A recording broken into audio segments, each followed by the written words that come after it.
Talos is a being we are all familiar with. Once the Emperor of Tamriel, after achieving apotheosis, Talos became the god of man and war. But like much of the Elder Scrolls lore, Talos is a figure inspired by real history. In fact, the whole Elder Scrolls universe echoes real-world people, ideas, states and religions. So that's why I'm starting this new series, where I investigate the underpinnings of the Elder Scrolls universe and attempt to pinpoint the inspiration for much of its fantasy. I should start with a very brief overview of Talos. Much of his mortal existence is shrouded in mystery, but it is undisputed that he became the first person to ever successfully unite all of Tamriel under a single empire. After completing this feat, he achieved apotheosis, meaning that he mantled the role of a god, becoming Talos,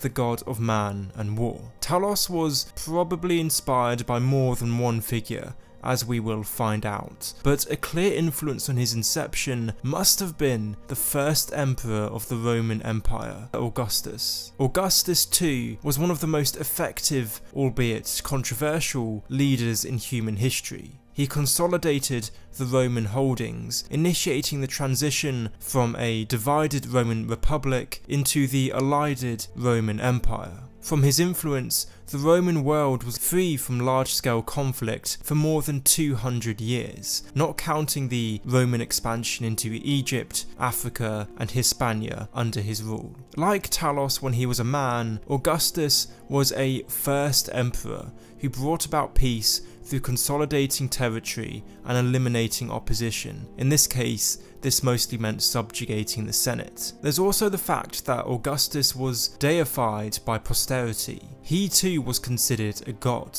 Under the imperial cult of Rome, which was formulated during the reign of Augustus, this cult recognized certain emperors, but particularly Augustus, as having a divine mandate. The Senate could elevate an emperor in an act of apotheosis. These god emperors were inseparable from the other official deities. So the emperor god worship that Augustus inspired bears striking similarities to the worship of Talos, who was once an emperor in the Elder Scrolls. It's quite likely that Augustus was used as an inspiration for Talos. There's also the fact that in Morrowind, the official religion of the Empire is called the Imperial Cult, the same name as the cult in the Roman Empire. However, there is a Greek mythological being that shares the name Talos, so perhaps this being had an influence on the one we are familiar with in the Elder Scrolls as well. In Greek mythology, Talos, meaning sun, was a giant bronze automaton that would protect Crete from pirates and invaders. However, in mythology, Talos is always an adversary that is defeated. Perhaps this somehow relates to the image of Talos in the Elder Scrolls as being something that needs to be overcome from the elven perspective. However, I'm more inclined to think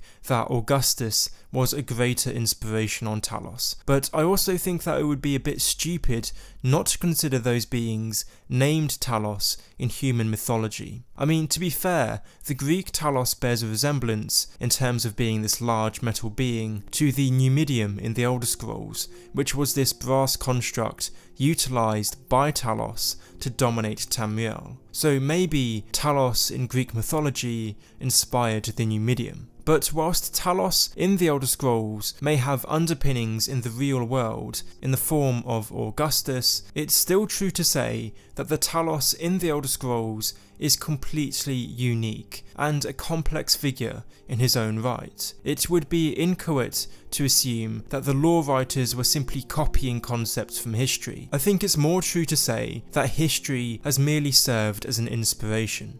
Anyway, thanks for watching this video, and please do leave comments below on what I should cover next. Anyway, thanks again, and I'll see you in the next one.